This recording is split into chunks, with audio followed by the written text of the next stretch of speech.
I walked into the dining room, the familiar scent of glazed ham filling the air. The table was already set, the same as every other Easter dinner I'd endured over the years. Mom's china. Dad's grumbling about traffic, and Rebecca, always the star, grinning like she'd won the lottery. "You should have seen the traffic on the way here," Dad said, carving into his ham with a little more force than necessary. "It's always the same on holidays. This place is a madhouse." I smiled, nodding along as I poured myself a glass of wine. It was the usual routine. Mom would offer up the latest accomplishment of Rebecca's, Dad would complain about the world in general, and I would just exist in the background. And then Mom continued, practically beaming as she passed me the potatoes. "Rebecca just made senior vice president at Goldman Sachs. Isn't that wonderful?" Senior vice president, at only 34, I glanced at Rebecca. She smiled politely, the discomfort in her eyes flickering for a moment before it disappeared. She knew what was coming next. I wasn't her, after all. The youngest VP at Goldman Sachs wasn't quite the same as me, freelancing, building something from scratch, something I couldn't even explain to them. "Congratulations," I said genuinely, as I always did. Rebecca returned the sentiment, but I could see she was bracing herself. Dad cut into his ham with an unnecessary vigor. "Senior vice president at 34. Now that's what I call a real career. Stability, respect, a future." I resisted the urge to roll my eyes. I could feel it already, like a weight settling on my shoulders. The constant comparison, always Rebecca and her real job while I was just, well, me, a hobbyist, according to Dad. Mom's gaze shifted to me. "Maya, when will you stop this internet nonsense and get stable work like your sister?" I took a long sip of my wine, trying to keep my voice steady. Ma'd let out a chuckle, one that made my skin crawl. "Stable," he repeated, a mocking lilt in his voice. "You play around with websites. That's not a career.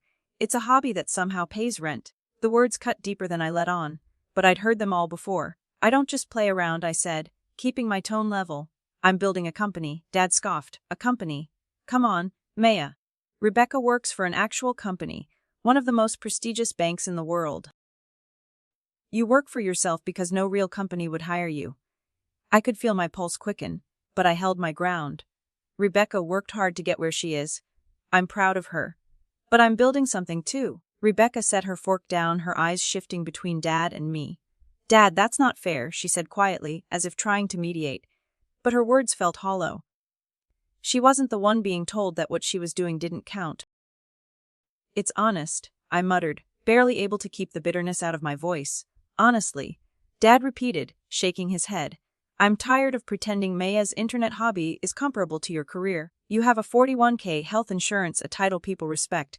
Maya has a laptop and excuses." I felt the sting of his words, but I refused to let it show. My phone buzzed in my pocket, and I ignored it, letting the moment pass.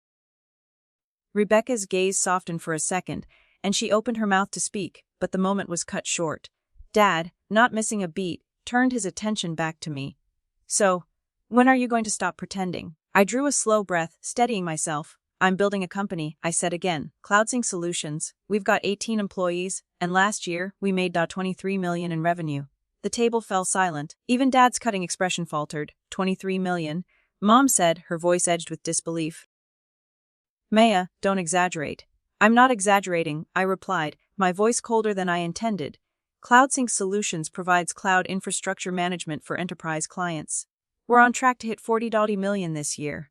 Dad didn't say anything for a long moment. He just stared at me, his face scrunching up in skepticism. "If that were true, we'd know about it, wouldn't you? You've never mentioned this, never invited us to your office, never shown us your website."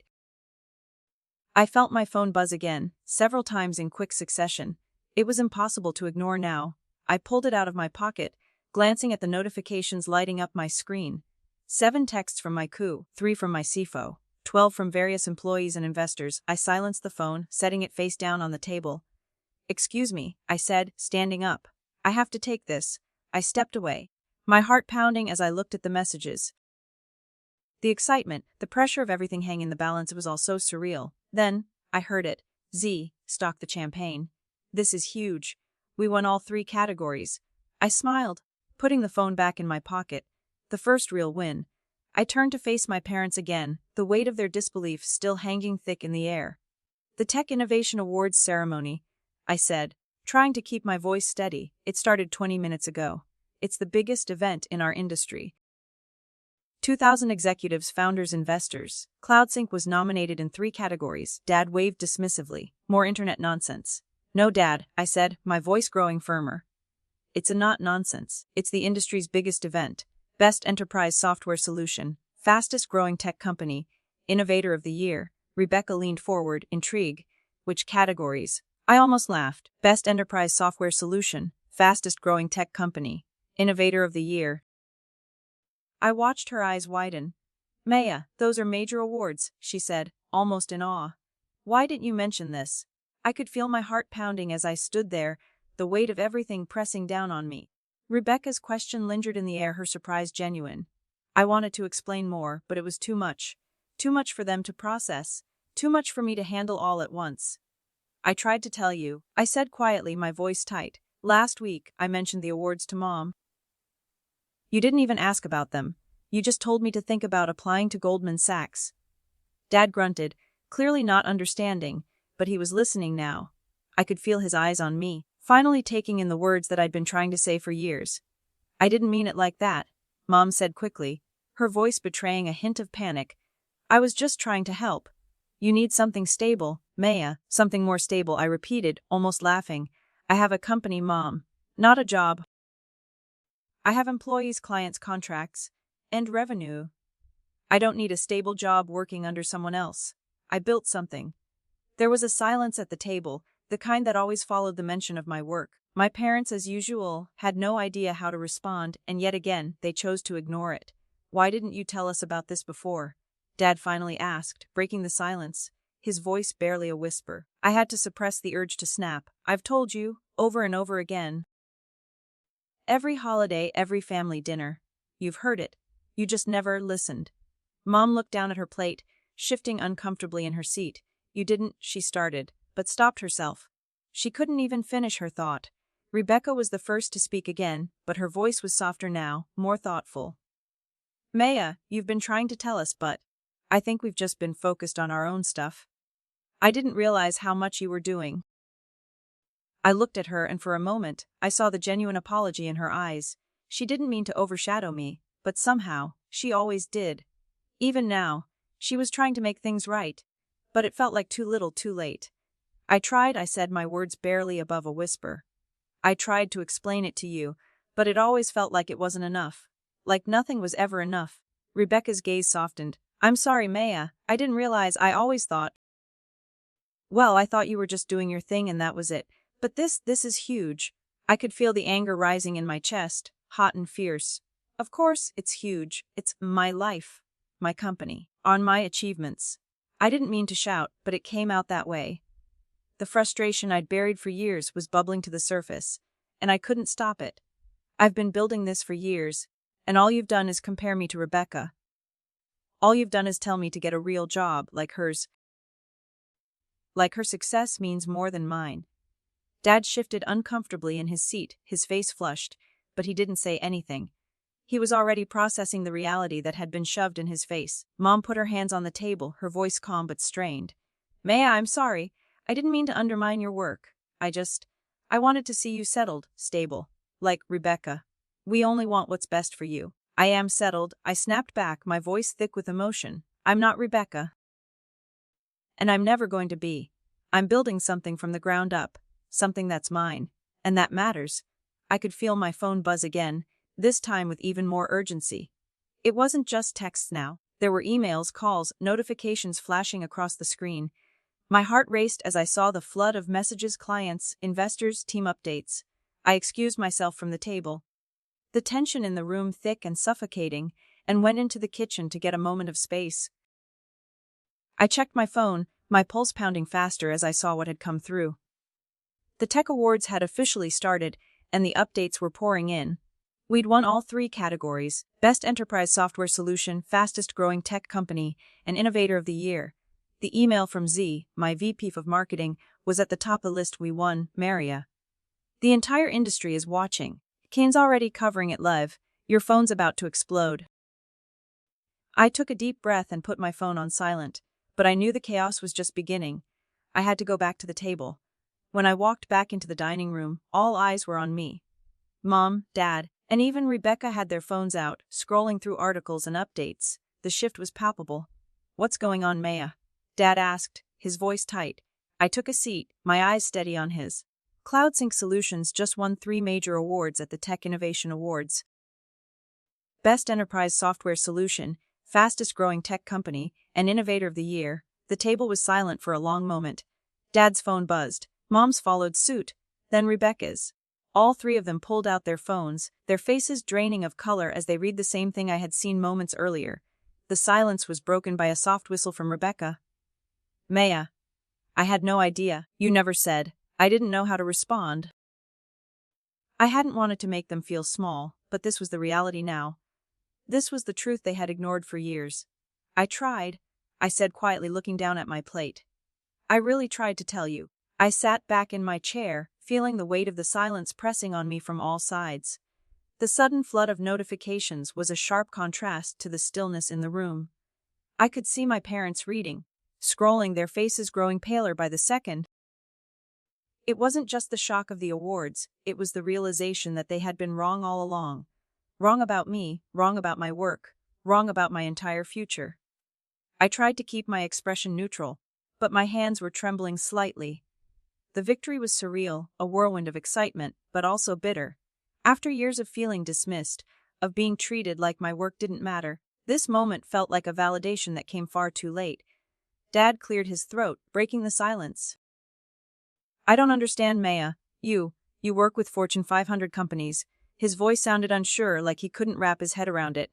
"Yes," I said, my voice steady despite the tension that coiled in my stomach. "We've been working with Microsoft, Oz, and IBM. My company provides cloud infrastructure management. We help reduce costs, improve security, and optimize performance for major companies." Rebecca's eyes widened. "Wait, so you're telling me CloudSync is working with these companies? The ones I see in every news article. The ones with all the big contracts?" I nodded, trying to ignore the disbelief in her voice. "Yes, we've been growing steadily for years now. Last year, our revenue was $23 million. This year, we're on track to hit $40 million. Rebecca looked from my dad to me, her brow furrowed in disbelief. "I didn't know. I mean, I knew you were doing well, but this, huge." Dad's phone buzzed again, and he glanced at it. He didn't say anything, but his expression darkened. He muttered something under his breath and checked his phone more closely. Then his face went pale. "This article says CloudSync Solutions is valued at $180 million. Is this true?" I didn't hesitate. "Yes, last year's Series B valuation. We're currently in Series C discussions, and our valuation could be closer to the $300 million by the end of this round." Mom's eyes darted between the articles on her phone, then back to me, disbelief etched on her face. $300 million. Her voice was a whisper. "Maya, how did we not know any of this?" I felt a strange mixture of anger and exhaustion simmering inside me. I had tried to tell them. Over and over again, I'd tried to explain. But it was never the right time, never the right way. And now, they were finally listening. But only because the media had caught on, because the success they'd ignored had finally reached a point where they couldn't dismiss it. Dad lowered his phone and looked directly at me, his expression softer now, though there was still a trace of disbelief in his eyes. I had no idea, Maya. I thought you were just playing around. I didn't realize the scale of what you were doing." I swallowed hard, the words stuck in my throat. "It's not about playing around, Dad. I've been building this for years. You didn't believe in it. You didn't believe in me." Mom placed a hand on the table, her voice trembling. "I'm sorry, Maya. I didn't mean to dismiss you like that. I thought you were just, following some dream. I didn't understand it." I let out a breath, trying to steady myself. I could see the genuine regret in their eyes, but it wasn't enough. It wasn't going to undo the years of being made to feel like I wasn't enough. "It's okay," I said, forcing a smile that didn't quite reach my eyes. "You didn't believe in me, but I didn't need you to. I did this on my own." I glanced down at my phone again, my mind racing with the flurry of updates and notifications. My team was celebrating, clients were reaching out, investors were sending congratulatory messages. The success was undeniable, and yet, it was hard to feel the full satisfaction of it while sitting here, with my parents finally realizing what I had achieved after all these years. "Well, if that's true, Dad said slowly, his voice unsure. What happens now? I met his gaze, my mind still buzzing. We continue growing. The awards will bring in new clients, more investors. We're positioning CloudSync to be a major player in the industry. The next steps are expansion, better technology, and building our reputation even further. Mom's eyes were glued to her phone, her fingers scrolling quickly through the articles. This says you're worth $186 million. Your stake in the company is worth that much. Yes, I said quietly, my voice steady. 62%. That's what it's worth right now. The silence that followed was deafening. Rebecca was staring at me now, her eyes wide with realization, with awe. Maya, I had no idea you were this successful. I wanted to tell her that it didn't matter anymore. That it wasn't about impressing them or proving something to them. But I couldn't. The words were stuck in my throat, and I wasn't sure I wanted to say them. I'd been trying to prove myself for so long that I didn't know what was left to prove.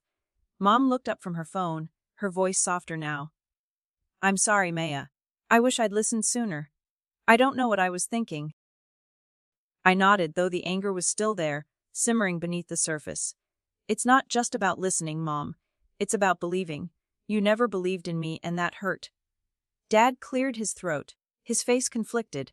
I don't know what to say. I didn't get it. I thought you were wasting your time. I let out a bitter laugh. I didn't need you to get it. I just needed you to let me try. Rebecca reached over and squeezed my hand, her voice full of apology. I'm sorry, Maya.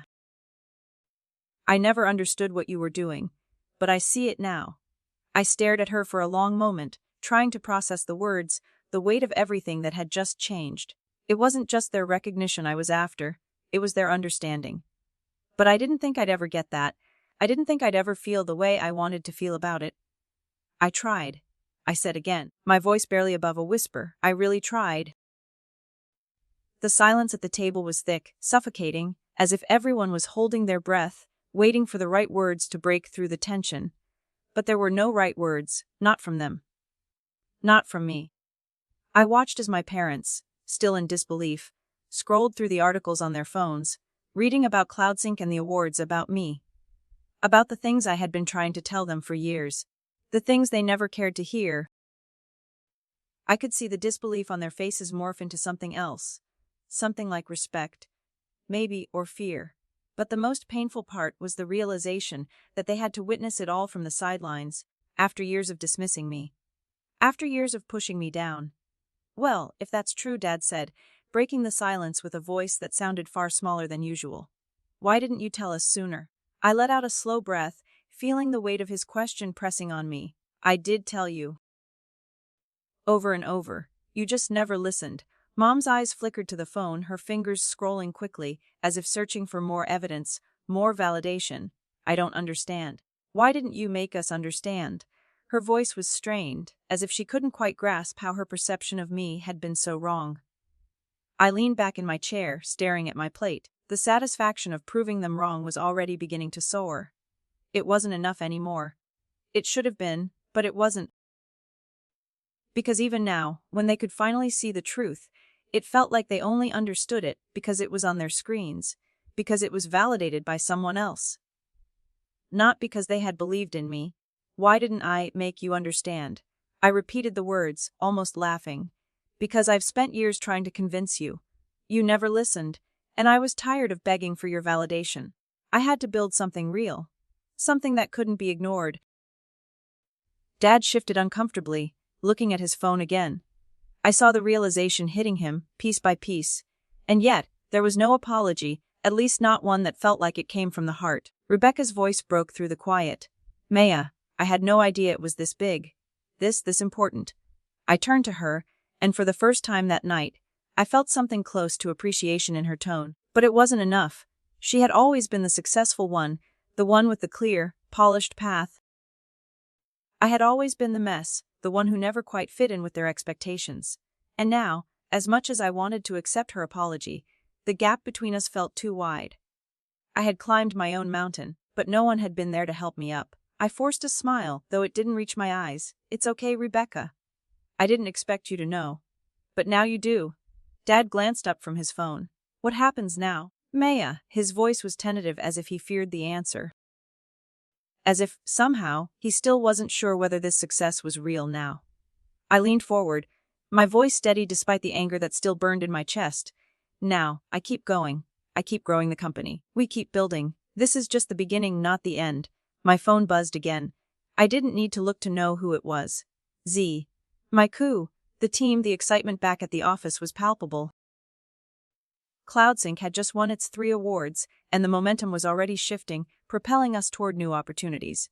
Investors, clients, the media, all of them were watching, waiting, and I had to be ready for whatever came next. I glanced down at my phone for a brief moment, the flood of messages pouring in. "I'm sorry," I said quietly, almost to myself. "I've got to take this." I stepped out of the dining room and into the hallway, trying to escape the heaviness of the moment. I tapped my screen and scrolled through the updates, my heart racing with excitement. There was so much to do, so many decisions to make.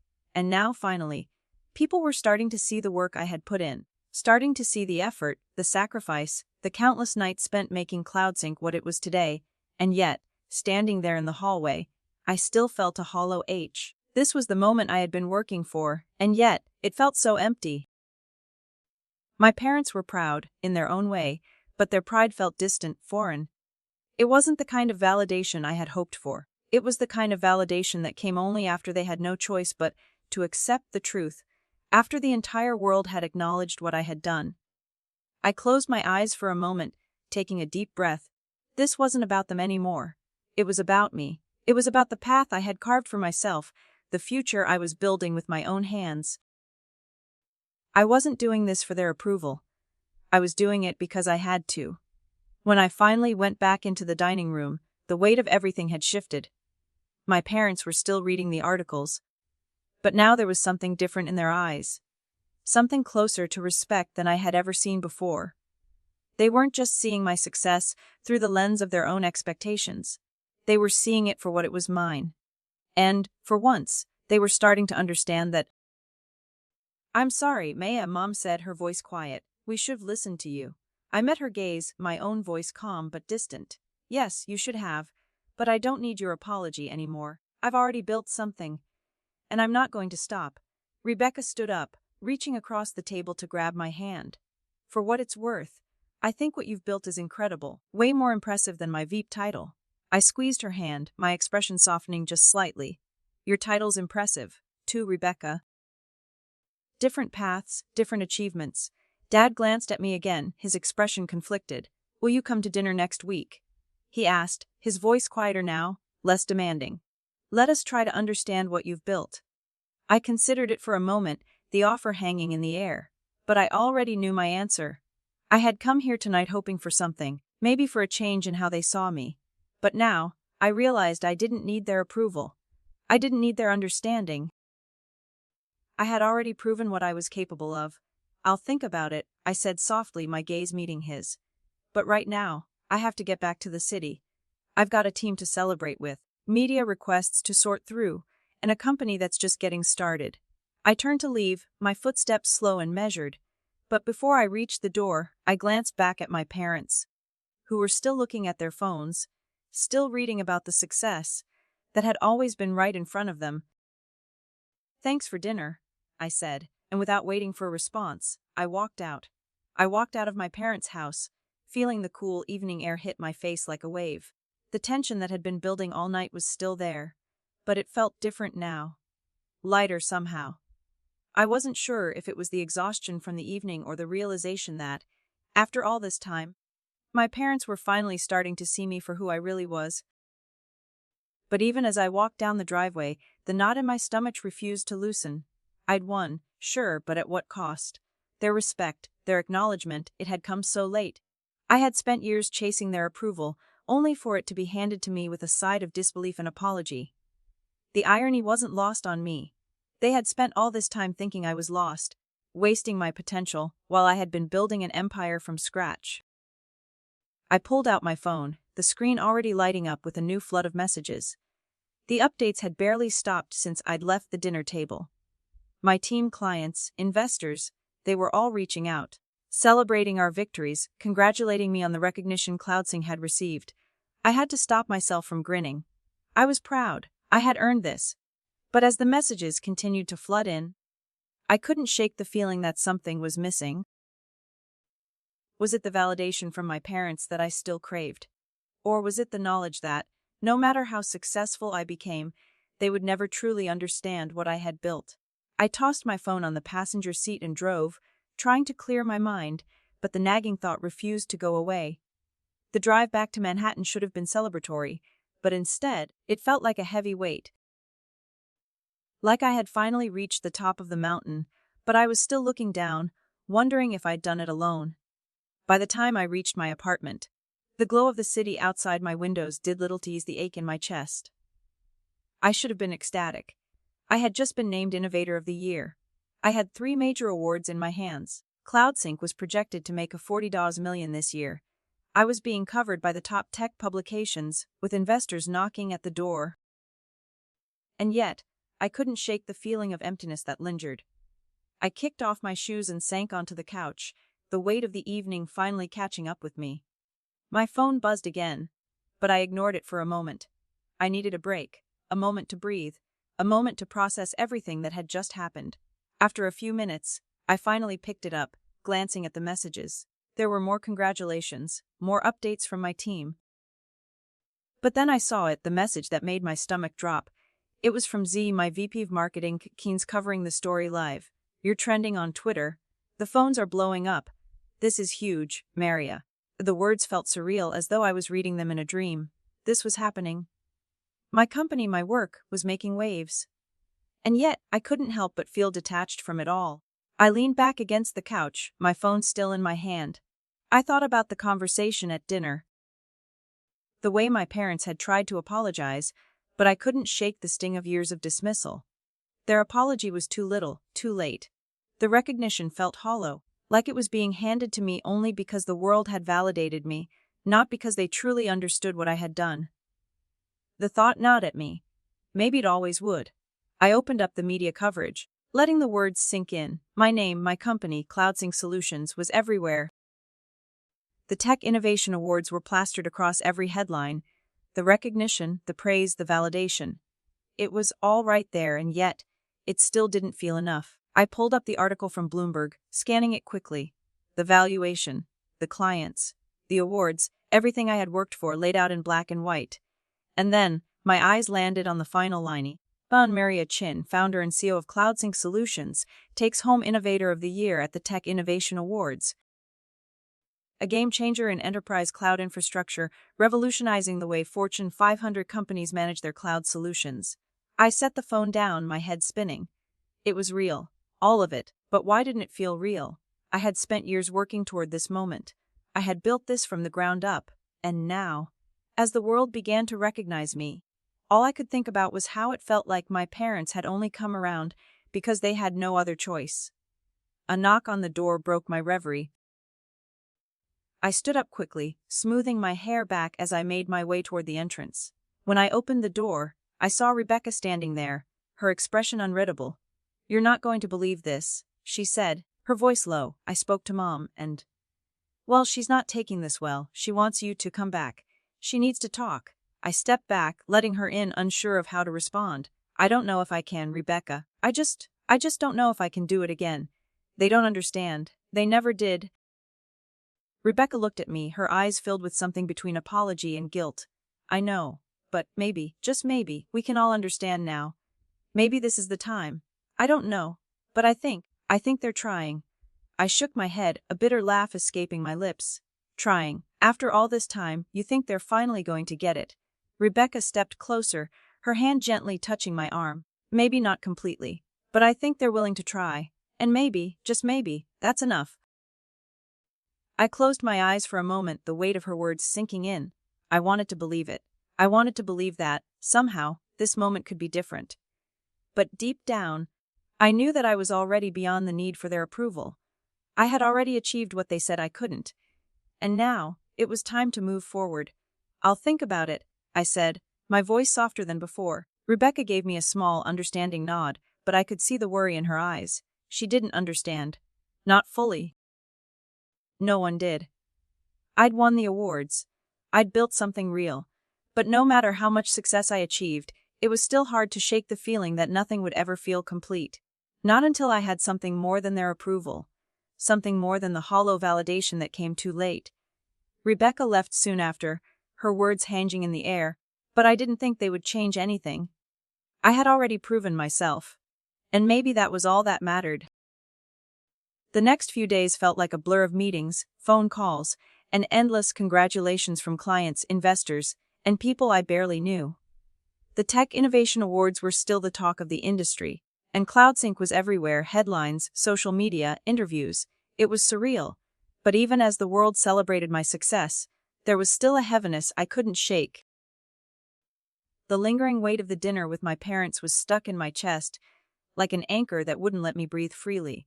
I had moved past their dismissiveness, or at least I thought I had. But now, I found myself questioning whether it had ever been enough. Their pride, their apology, it was like a half-hearted offering thrown at me because they had no choice. The world had validated me, not them, and that thought cut deeper than I expected. I sat in my office, the awards on display in front of me. The trophies glinted under the fluorescent lights, and for a moment, they almost felt like they belonged to someone else. Like I wasn't supposed to have them. But then the message came through, another one from Z. "Maria, your parents just called. They want to talk." I stared at the screen, the words blurring together. Talk? About what? About the awards. About everything that had happened. My parents hadn't really talked to me, not like this. Not without judgment, without assumptions. I stood up, pacing my office. I hadn't spoken to them since dinner. They had sent a few texts, mostly apologies and expressions of surprise, but it hadn't felt like much. I had left that night feeling like nothing had really changed. Like their words meant nothing because they hadn't earned the right to speak to me that way. Not after everything. Not after 4 years of treating me like I was wasting my time. I considered ignoring the message, but I knew I couldn't. I had to at least hear them out. I couldn't keep running from them forever. I didn't have to forgive them, not yet, but maybe it was time to give them the chance to explain. I called Z back, my fingers trembling as I hit send. "Z, put them on the line," I said, my voice flat, even though I felt anything but calm. It took a few moments before I heard my mother's voice on the other end. "Maya, we need to talk," she said, her tone tight but sincere. There was no scolding this time, no demand for anything, just a simple plea for understanding. "I'm listening," I said, trying to keep the edge out of my voice. I wasn't sure what I expected, but I wasn't prepared for the wave of guilt that washed over me when I heard her speak. We've been talking a lot," she continued. "About everything that happened. About you. I think we finally understand, Maya. We were wrong. I was wrong." Her voice cracked slightly at the end of the sentence, and I felt the sting of her words. I wasn't sure if it was sadness or frustration I felt, but it was there. I'd always wanted this moment, the apology, the recognition. But now that it was happening, I wasn't sure it was enough. "Not yet. I don't know what you want me to say," I said, my tone harder than I meant it to be. "You didn't listen for so long. You made me feel like what I was doing didn't matter." "I know," she whispered, her voice filled with regret. "I didn't see it, Maya. I didn't see how hard you were working, how much you were sacrificing. I wanted you to be safe, to be like Rebecca. But now, I see it. I see you, and I'm sorry." The words hit me harder than I expected. I closed my eyes, rubbing my temples, as if I could will the pain away. This wasn't supposed to be a moment of catharsis. It wasn't supposed to hurt. "Do you even know what this means to me?" I asked, my voice barely above a whisper. "Do you know how many times I tried to tell you? How many times I tried to prove that what I was doing wasn't a joke? I built something, Mom. Something real. And for years, you treated it like it didn't matter." "I know," she repeated, her voice shaking now. "I didn't understand, but I do now. I see what you've built. I see you, Maya, and I'm proud of you. I really am." I stayed quiet for a long moment, letting her words settle in. I wanted to believe her. I wanted to feel the weight of her apology lift the years of disappointment from my shoulders. But it didn't feel like enough. "Not yet. I've been building this company for years," I said finally, my voice low but firm. "I didn't need your approval. I needed your support. But I didn't get it, and that's something I'll never forget." "I'm sorry," she said again, softer this time. "I understand that now. And I understand how much you've sacrificed. If you'll let me, I want to make it right." I took a breath, the air thick in my lungs. This was the moment. the apology, the realization. It was everything I had wanted, but in a way it felt hollow. They had to see me now because I had proven myself. But it hadn't come from their belief in me. It had come from my own belief in myself. "I'll think about it," I said finally. "But I'm not ready to forgive you yet. I need time." There was a pause on the other end. I could hear her trying to keep her composure. "I understand," she said quietly. "I'm here, whenever you're ready." I ended the call without saying anything more, the weight of the conversation pressing down on me. I had wanted this. I had wanted them to understand, to finally see me for who I really was. But now that it had happened, I didn't know what to do with it. I looked around my office, the piles of paperwork, the awards, the reminders of how far I'd come. And still the emptiness lingered. I had built something on my own. But sometimes, no matter how much you achieve, there's a part of you that can't shake the feeling that it won't feel complete until the people you love see it too. But maybe that was just the price of success. You had to learn to stand on your own 2 feet, even when the people who were supposed to be your foundation weren't there to catch you when you fell. The week that followed was a blur of meetings, press coverage, and endless congratulatory messages from people I barely knew. CloudSync Solutions was suddenly everywhere, headlines, social media, interviews. It was surreal. I had finally made it. The recognition I had been craving for so long was finally mine, but as the days passed, I found myself feeling less and less satisfied. I had spent years trying to prove myself. And now, here I was, at the top of the industry, my company valued in the hundreds of millions, my name attached to the biggest awards in tech. But why did it still feel like something was missing? I sat at my desk, staring at the awards on the shelf. They were beautiful, shiny, impressive, but they didn't feel like mine. They didn't feel like something I had earned on my own. They felt like a reminder of how long it had taken to get here, of how much I had to fight for this recognition. And it wasn't just the industry that had ignored me. It was my parents, the people who were supposed to be my biggest supporters. The silence was deafening. I had the accolades, I had the success. But the emptiness lingered, gnawing at me like a constant presence. No matter how many people told me how great I was, no matter how many offers came pouring in, the one thing I couldn't seem to shake was the feeling that I was still fighting for my family's approval. I hadn't spoken to my parents since the phone call. They had sent a few more texts, more apologies, more expressions of surprise and regret. But something in me, something deep and raw, couldn't bring myself to forgive them, not yet. Not after everything. I hadn't returned their calls, and I hadn't replied to their messages. They didn't deserve to hear from me. Not yet. I couldn't let them off the hook that easily. Not when their lack of belief in me had shaped so much of who I had become. They had dismissed me for years, belittled my work, and now they expected me to just forget all of it because they had seen me in the headlines. I had spent too many years chasing their approval, and now it felt like I was finally free of that. But freedom came with its own price. The bitterness was still there, a gnawing, insistent feeling that wouldn't let me go. The sound of my phone ringing jolted me out of my thoughts. It was Rebecca. I stared at the screen for a moment before answering, my heart pounding in my chest. I wasn't sure what I was expecting, an apology, an explanation, a plea for reconciliation. "Hey, Maya." Her voice was soft, almost cautious. I sighed, leaning back in my chair. "Hey, Rebecca. What's up?" "I've been thinking a lot about everything," she began, and I could hear the hesitation in her voice. "About what happened at dinner. About what you said." I bit my lip, already feeling my patience starting to wear thin. I didn't want to hear another half-hearted apology. I didn't want to hear the words that were supposed to make me feel better, that were supposed to fix everything. "I know you're mad, and I get it," she continued. "I know we haven't been the family you needed, and I know you've been doing this on your own for so long. But I need you to understand something. I'm sorry. I should have supported you. I should have been there for you when you needed me." I closed my eyes, feeling the weight of her words pressing on me. But it wasn't enough.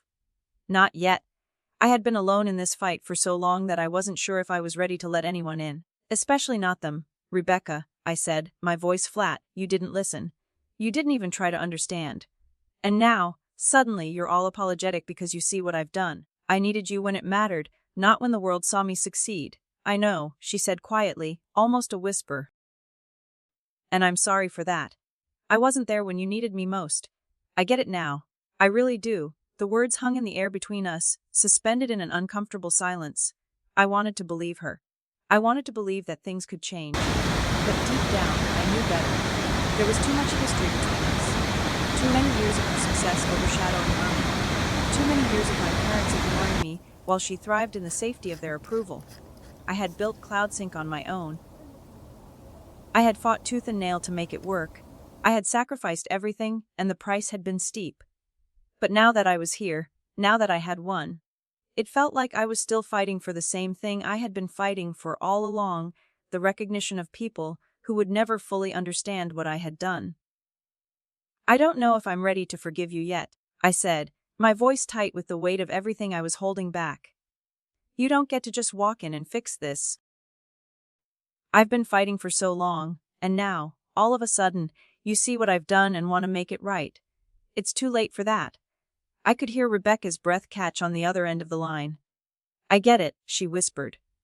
I'm sorry. The words were still there hanging between us, but they didn't feel like enough. I wasn't sure they ever would be. Yeah, I said softly. I know you are. The call ended, and I was left in silence once again. The satisfaction I had hoped to feel, when they finally saw me for who I really was, when they finally acknowledged my success, hadn't come. Not in the way I had imagined. It didn't feel like redemption. It felt like another chapter in a book that was never going to end. I stared out the window at the city lights, feeling the weight of it all crash down on me. I had built something real. I had fought for my place in this world. But the one thing I couldn't escape was the feeling that I would always be looking over my shoulder, hoping to hear the approval I'd never get. And maybe that was the hardest part. Not the work, not the sacrifice, not the success. But the fact that no matter how far I went, no matter how much I achieved, some part of me would always be waiting for them to see me for who I was. The next few days felt like a whirlwind. My inbox was flooded with media requests, investor inquiries, congratulatory messages from people I hadn't heard from in years. CloudSync was everywhere: headlines, social media, the morning news. I had done it. I had built something that people cared about, something that made a difference. And yet, as the hours passed, I found myself feeling disconnected from the excitement that surrounded me. I had been working towards this moment for so long, and now that it was here, I wasn't sure what I had expected. Was it the recognition I wanted? The validation? Or was it something else? Was I still waiting for my parents to truly see me, to understand the sacrifices I had made to get to this point? The phone calls, the emails, the meetings, they were all a blur. The success was overwhelming, but it didn't feel complete. It didn't feel like I had finally arrived. It felt like I was still running, still trying to prove myself to the world, to my parents, to everyone who had ever doubted me. The irony of it all was not lost on me. I had built a multi-million-dollar company, had won 3 major industry awards, but I was still searching for something that I wasn't sure would ever come. I looked at the pile of awards sitting on my desk, their shiny surfaces catching the light. They were beautiful, impressive, but somehow they didn't feel like my victory. Not in the way I had imagined. They felt like a reminder of how long it had taken to get here, how much I had to fight for this moment. And yet, even now, as the world celebrated my success, my parents were still the ones I was trying to prove it to. The phone buzzed on my desk, dragging me back to the present. It was another message from Z. Your parents just called again. They want to talk. They're asking if you're free for dinner this week. I stared at the message, my mind racing. Dinner. After everything, after all the years of dismissing me, they wanted to sit down and talk. They wanted to understand. I didn't know if I was ready for that. I could feel the anger rising inside me, bubbling up like a tide I couldn't control. I had tried. I had tried so hard to make them see me, to show them that I was doing something meaningful. But it had never been enough. Now, after everything, they wanted to talk, wanted to make it right. It felt too late, too little. But then, I thought of what Rebecca had said. She had acknowledged it, hadn't she? That she hadn't seen what I had built, that she hadn't understood. Was this my chance to finally let go of the bitterness? To move forward, not for them, but for me? I had done this for me after all, not for their approval. I grabbed my phone and tapped out a quick response to Z. Tell them I'll come. I needed to do this. I needed to finally hear them out, to see if they truly understood. But more than that, I needed to see if I could forgive them, if I could let go of the past and let them back in. Even just a little. The night of dinner came faster than I expected. I found myself standing outside their house again, the same way I had so many times before. The memories flooded back, so many dinners where I had been dismissed, where my career had been belittled. This was the place where I had spent years seeking their approval, never getting it. The weight of it all felt heavier now, like a burden I couldn't quite shake off. I rang the doorbell, and when it opened, I was greeted by my mother's warm smile, though there was a nervous edge to it. "Maya, I'm so glad you came," she said softly, stepping aside to let me in. I nodded, feeling a tightness in my chest. It was harder than I thought it would be. Every step I took inside the house felt like I was walking through a door I couldn't quite open. Dinner was awkward at first. The conversation felt strained, like they were walking on eggshells around me. My dad barely said a word. I could feel the weight of his regret hanging in the air, but he didn't know how to express it. And my mother, she kept glancing at me, almost like she was waiting for me to say something to break the silence. But I wasn't sure I could. I wasn't sure what I was supposed to say. Finally, it was my mother who spoke, breaking the tension. "Maya, we know we were wrong. We've been talking a lot about everything. About you. About how we treated your career. About how we never truly understood." Her voice trembled, and for a brief moment, I saw the guilt in her eyes. "I'm so sorry, Maya. I thought I was doing what was best for you. But I was wrong. You've been right all along. What you've built, it's incredible." The words hung in the air, and for the first time in my life, I saw her see me. I saw the realization in her eyes, and a part of me softened. It wasn't enough to undo everything, but it was something. Maybe it was all I needed. "I've built this company," I said quietly, my voice steady. "I didn't need you to believe in me. But I needed you to listen, and for years you didn't. You didn't understand how hard it was, how much I sacrificed." Mom's eyes filled with tears, and she reached across the table to take my hand. "I'm so sorry, Maya. I didn't see it. I didn't understand." I squeezed her hand, not knowing what else to say. The apology was sincere, but I still wasn't sure I could let go of the past. I still wasn't sure if I was ready to forgive them. "Thank you," I said finally, my voice thick. "But it's not just about the apology, it's about understanding. And I'm not sure I'm ready to believe that you do." The silence that followed wasn't uncomfortable, just heavy. But there was something different now. Something had shifted, and maybe that was all that mattered. Maybe I didn't need their approval anymore. I had built something on my own. I had fought for it, and I had won. But maybe, just maybe, this was the beginning of something new. Something that wasn't defined by their expectations or their doubts. As I left their house that night, I didn't feel like I had all the answers. But I felt like I had finally taken the first step toward closing the door on the past. And maybe that was all I needed to move forward. I had built an empire, and that was enough.